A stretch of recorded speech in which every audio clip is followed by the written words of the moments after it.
Salam sejahtera, saya Dinamik Brinau merupakan seorang pelajar UiTM Shah Alam. Hari ini saya akan berkongsi tentang kajian kami, iaitu bertajuk perpaduan dalam membentuk masyarakat yang harmoni dalam Malaysia. Teruskan menonton. Malaysia merupakan negara yang berdaulat, hasil daripada gabungan Persekutuan Tanah Melayu, wilayah Sarawak dan wilayah Sabah. Kesepakatan ketiga-tiga wilayah ini telah menjayakan kewujudan sebuah negara yang merdeka dikenali sebagai negara Malaysia. Menerusi gabungan ini juga telah wujud sebuah negara yang berlatar belakangkan masyarakat Malaysia yang terdiri daripada pelbagai kaum dan bangsa yang merangkumi sebanyak kira-kira 80 kaum etnik. Komposisi kaum yang terbesar di Malaysia adalah orang Melayu, orang Cina dan orang India, yang mana terasing dari segi pendapatan, pekerjaan dan kebudayaan oleh kerana dasar pecah dan perintah oleh pihak British pada satu ketika dahulu. Perpaduan antara masyarakat yang majmuk dan Malaysia merupakan kunci dan tonggak kepada keharmonian yang dapat kita lihat dan dinikmati pada masa kini. Meskipun masyarakat Malaysia adalah masyarakat yang pelbagai dan kemungkinan untuk berdepan dengan cabaran integrasi antara kaum adalah sangat tinggi, namun kesepakatan dan tolak ansur antara satu kaum dengan kaum yang lain semestinya dapat menepis sebarang kebobrokan atau kerosakan yang mungkin merapuhkan ataupun melemahkan perpaduan yang telah wujud sejak sekian lama ini. Oleh hal yang demikian, kajian ini akan membincangkan sejauh mana keberkesanan perpaduan dalam membentuk masyarakat yang harmoni. Hai, nama saya Sharmin. Dalam video ini, saya akan membahaskan sedikit tentang faktor-faktor yang menghalang kepada integrasi dan perpaduan dalam kalangan masyarakat majmuk di negara kita. Sebelum itu, saya akan terangkan apa itu perpaduan. Perpaduan membawa maksud sebuah penyatuan yang merujuk kepada perhubungan sosial yang berkaitan dengan kita, manusia. Perpaduan or yang kita panggil sebagai solidarity dalam bahasa Inggerisnya juga dapat didefinisikan sebagai satu proses yang menyatu padukan seluruh masyarakat dan juga negara. Menurut Kamus Dewan 1994, perpaduan membawa maksud penggabungan, peleburan, persesuaian, kecocokan dan juga perihal berpadu, iaitu gabungan menjadi satu ataupun sepakat. Okay, saya berharap agar selepas saya menjelaskan apa itu perpaduan, kita dapat faham maksud perpaduan yang sebenar. Jadi kemudian saya akan menerangkan faktor-faktor yang menghalang kepada integrasi dan juga perpaduan negara kita. Faktor yang pertama ialah perbezaan kepercayaan, budaya dan juga kaum. Seperti yang kita sendiri dapat nampak, negara kita merupakan sebuah negara yang mempunyai masyarakat yang berbilang kaum ataupun masyarakat majmuk. Jadi maksudnya setiap kumpulan etnik etnik di negara kita mempunyai adat resam, bahasa dan juga kesenian yang agak berbeza antara satu sama lain. Jadi sama juga macam agama, setiap masyarakat mempunyai agama yang berlainan.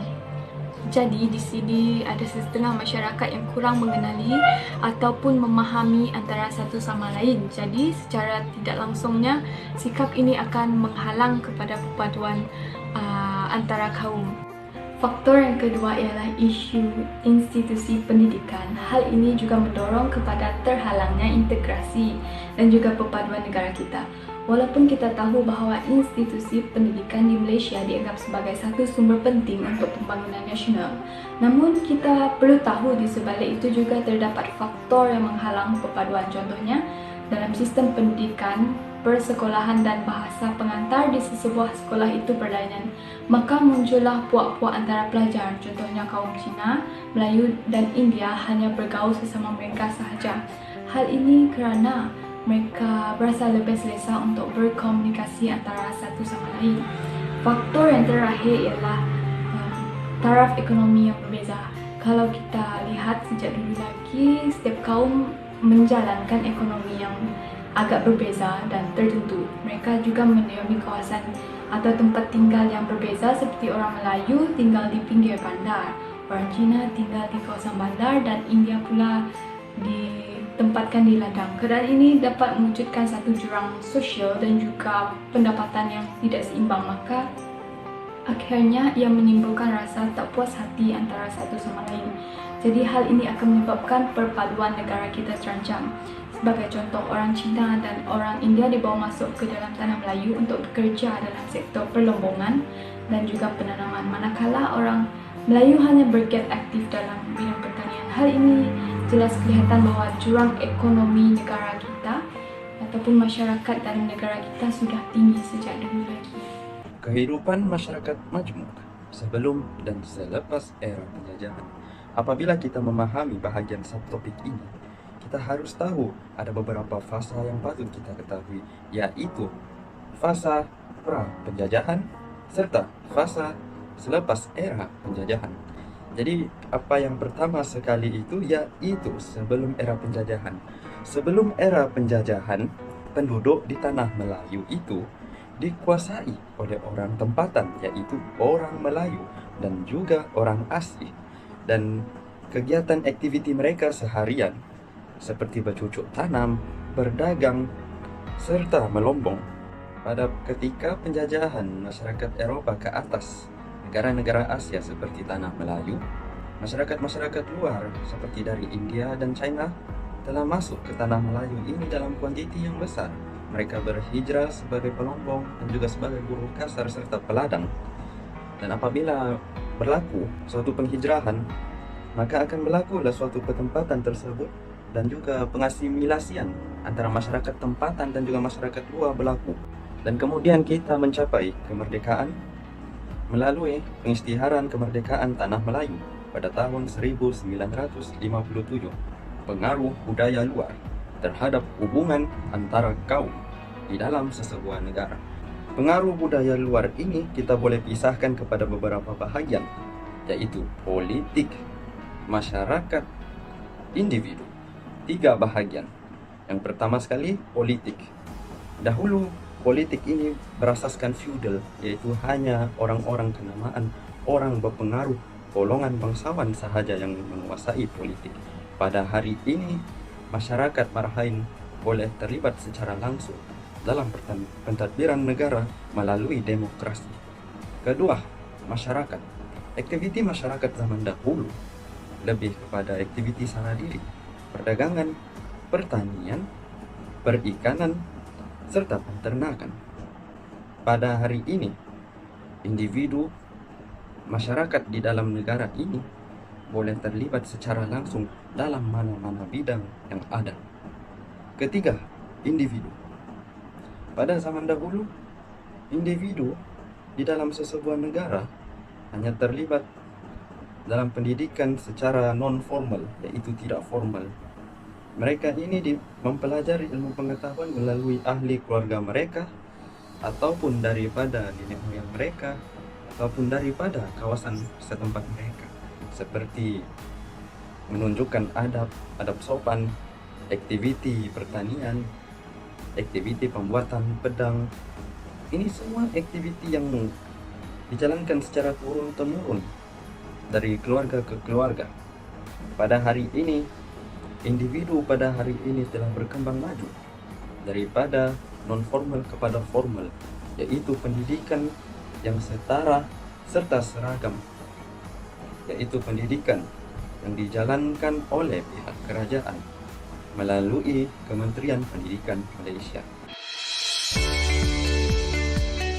Etika dan peradaban amatlah penting dalam membentuk sesebuah masyarakat yang hidup secara harmoni, di mana ianya mampu untuk membentuk sesebuah masyarakat yang berkepribadian tinggi, saling hormat menghormati, dan bermoral. Bayangkan, tanpa adanya nilai etika dan peradaban di dalam sesebuah masyarakat tersebut, maka runtuhlah sesebuah masyarakat tersebut. Hal ini karena nilai etika itu sendiri membawa sesuatu masyarakat lebih bermoral dan berakhlak, yang menjadi pegangan dan garis panduan untuk seseorang individu dan masyarakat. Akibatnya, ianya mampu mewujudkan kesepaduan dan keharmonian dalam masyarakat tersebut. karena kemampuannya untuk mengambil tindakan yang betul dan mampu menjelaskan apa yang benar dan salah berlandaskan garis panduan dan pegangan yang telah ditetapkan oleh kumpulan atau masyarakat tersebut. Sebagai contoh, etika pemakaian pelajar UiTM haruslah dipatuhi oleh semua pelajar UiTM, di mana ianya memberi kita buah pikiran dan kemampuan untuk membezakan pakaian yang seharusnya dipakai dan tidak seharusnya dipakai berdasarkan garis panduan tersebut.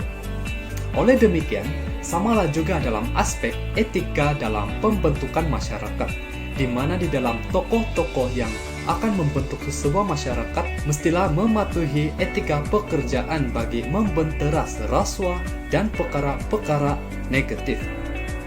Bayangkan tanpa adanya nilai etika di dalam diri tokoh tersebut, maka disinilah segala rasuah, penipuan akan berlaku di dalam negara Malaysia. Maka sudah terang lagi bersuluh bahwa negara tersebut tidak akan maju ke hadapan. Walau bagaimanapun negara kita mengamalkan nilai etika di dalam masyarakat, di dalam mentadbir sesebuah negara tersebut, maka terbuktilah hari ini bahwa negara kita ini tidak mundur, tetapi maju ke hadapan.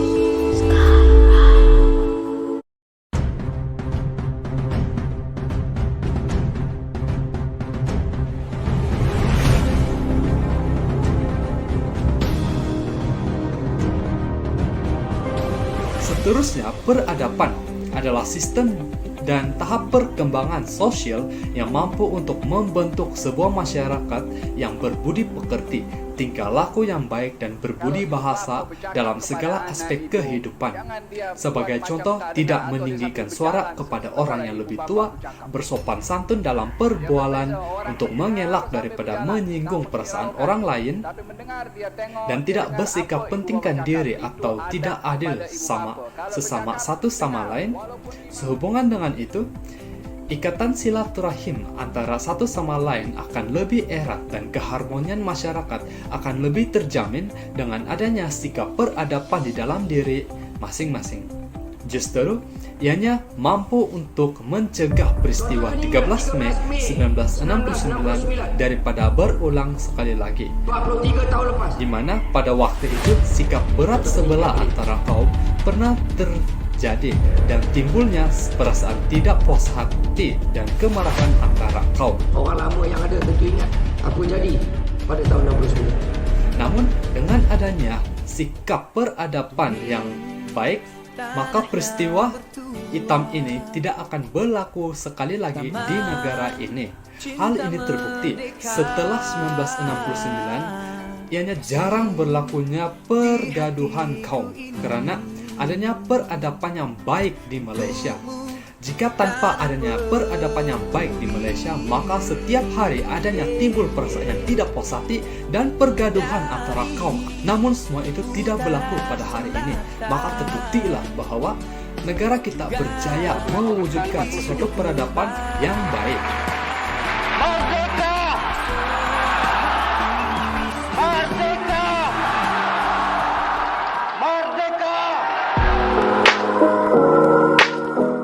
Assalamualaikum dan hai, nama saya Denggi Dina dan saya pula akan berkongsi tentang cadangan dan cara bagi mengekalkan perpaduan dalam kalangan masyarakat. Dalam agama Islam, perpaduan itu sendiri adalah salah satu nikmat Allah yang besar. Masyarakat di Malaysia adalah berbilang kaum dan di negeri kelahiran saya sendiri, Sabah, mempunyai lebih dari 30 etnik dan kaum yang berbeza. Dalam kehidupan masyarakat majmuk, tidak mustahil wujudnya salah paham yang mampu mengancam perpaduan. Oleh itu pentingnya bagi kita untuk mengekalkan perpaduan, kerana perpaduan yang kukuh menjamin kesejahteraan negara. Berikut adalah cadangan bagi cara-cara mengekalkan perpaduan negara kita. Pertama, menghayati arti perpaduan dalam diri kita sendiri. Sesuatu perubahan tidak akan berlaku sekiranya kita sendiri tidak melaksanakannya. Oleh itu, nilai-nilai murni dan pasan cinta akan negara perlu ada dalam diri masing-masing. Pentingnya bagi setiap warga negara menghayati dan menghargai semangat kenegaraan agar tidak terpengaruh dengan bahan-bahan yang mampu menghasut minda dan mengancam perpaduan negara kita. Lebih-lebih lagi pada zaman moden di mana sosial media berleluasa. Yang kedua, melalui didikan dan pengaruh institusi kekeluargaan. Bagi setiap anak-anak, pendidikan yang pertama mereka bermula dari rumah, di mana sifat mereka juga terbentuk. Hendak menyentuh bulu, biarlah dari rebungnya. Ibu bapa sebagai insan yang paling rapat dan membesarkan mereka perlu sentiasa menerapkan nilai-nilai murni perpaduan dalam diri anak-anak hendak mereka dari kecil lagi. Sebagai contoh, mengajak anak-anak mengunjungi jiran atau menjemput jiran sama-sama merayakan perayaan seperti Hari Raya Idul Fitri, Tahun Baru Cina, atau Christmas untuk mendidik anak-anak menghayati perpaduan dan berbangga bahwa rakyat Indonesia yang berbeda etnik, agama, dan warna kulit melengkapi antara satu sama lain. Kepelbagaian kita tidak boleh menjadi halangan bagi kita untuk menjalani kehidupan yang bersatu dan harmoni. Yang ketiga, peranan kerajaan, institusi pendidikan, dan masyarakat setempat. Kerajaan memainkan tugas penting untuk menggerakkan rakyat ke arah perpaduan yang jitu. Kerajaan hendaklah bijak mengawal media-media massa dalam menyalurkan maklumat yang berguna dan memberi faedah dari sumber-sumber yang pasti dan menyebarkan mesej-mesej positif tentang kepentingan perpaduan serta memperbanyakkan lagi kampanye yang mampu menyemarakkan semangat perpaduan. Sistem pendidikan pula harus disesuaikan untuk memupuk rasa bangga dan kepunyaan bangsa kerana pelajar adalah pemimpin masa depan negara. Penting untuk mereka menjadikan hubungan lebih rapat walaupun terdapat perbezaan dalam bangsa, budaya, dan agama. Akhir sekali, masyarakat setempat juga memainkan peranan yang penting. Antara inisiatif yang boleh dilakukan dalam komuniti bermasyarakat adalah seperti mengadakan aktiviti gotong royong, membuat sambutan hari keluarga bersama jiran-jiran atau warga kampung, dan bersama-sama memeriahkan hari kebangsaan dan merayakan sambutan perayaan di Malaysia bersama-sama. Sekian, itu saja untuk bagian saya. Sesungguhnya, negara kita Malaysia sememangnya unik dan terkenal dengan kewujudan masyarakat majmuk yang terdiri daripada berbagai kaum dan agama, sehingga masyarakat dunia juga kagum akan kesepaduan yang terbina dalam kalangan masyarakat Malaysia. Banyak peristiwa-peristiwa pahit yang telah melanda negara. Namun, yang paling memberi kesan adalah peristiwa rusuhan kaum pada tanggal 13 Mei 1969.